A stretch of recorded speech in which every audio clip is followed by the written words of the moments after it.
Our next guest is an incredible actor who has impressed us with his performances in Fences, When They See Us, and Watchmen. Now you can catch him in his new CBS All Access series, The Stand. Please welcome back Jovan Adepo. Hey, Hi, everybody. Jovan! What's up, Jovan? Hi. How you ladies doing? Welcome back. It's always good to see you, and congratulations. This year, though, Jovan, you became a dad. Well, a dog dad. That's Right. Is that what we're calling it? the ladies all upset. It's like, I was like, what's going on? okay. And one of your previous co-stars really supported your journey to doggy fatherhood. Tell us who that was.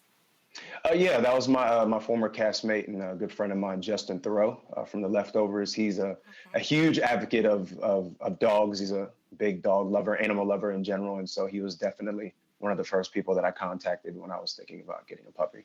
Okay, so we have to know, what kind of dog dad are you? Do you have strollers? Are you putting clothes? What are you doing? You know what? I'm very much a militant dog dad, excuse me. I come from a really structured upbringing. My dad was from the military, so I try to kind of incorporate that into my parenting as well. And my friends and family say I'm really tough on him, but this particular breed is very difficult and he's kind of rowdy, so you gotta give him structure or he'll just run all over the house. Oh, wow. I can't have that. Speaking of structure and fatherhood, you once said a TV show based on your life would be called Hey, I Know Your Father. Why would that be the title? So you know what, especially when I really started working in the business, I would always get like messages in my DMs or on like Twitter or something like that from people who had worked with my father, either in the military or whatever he was doing at the time. And they would always find a way to contact me and say, hey man, I'm so-and-so. I knew your dad way back when. So, keep in touch. I'm your other uncle, your other uncle.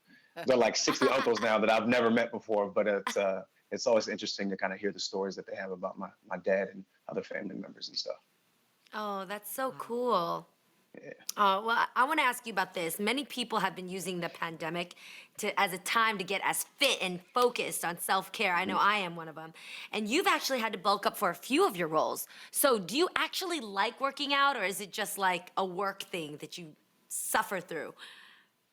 I hate it. I really admire. I'm sorry. real. I admire the people who are in Thank you for the CrossFit. truth. You know what I'm saying? You guys come in with the big water bottles and all that, like showing everybody that you're that you're real fit. I'm with it. I admire it, but myself, it's like a necessary evil for me. If I can ever get a role where I can put on weight, that's that's the fun part. But when they're like, we need you to switch it up, it's a nightmare. But I mean, you do what you got to do. But I'm not a fan of it. It's cool. It's cool. Okay, Yeah, that's that's true. Yeah, it's all right.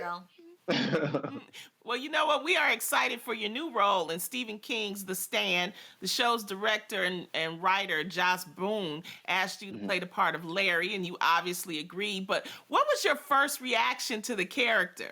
Well, I really didn't know too much about Larry because that was one of the few Stephen King books that I hadn't read yet, just because that book is like the Bible. It's like 1,000+ pages. So that's like, after college, I wasn't trying to do more reading like that. So I just never jumped into that story. But from what he explained to me, it was really exciting just to get to play a rock star who is kind of like on edge. He's a bit of a substance abuser, and he's just kind of trying to find his own way in the world, but he does it in a very selfish way. So it was just kind of fun to really explore his arc. He has a really, really interesting arc out of all of the characters in the book. So I was really excited to get a chance to play that character and put my own spin on a character who was originally written as a white person in the book. So it was exciting. Yeah. Well, we're excited to check out a sneak peek of you from The Stand. Let's take a look at it. Hey, you. What do you want? I'm gonna give you $1 million. Thanks, man. We're good. No, I'm serious. Look. I got it right here. You can have every cent of it. If I can borrow her for 15 minutes. Get out of here. Now.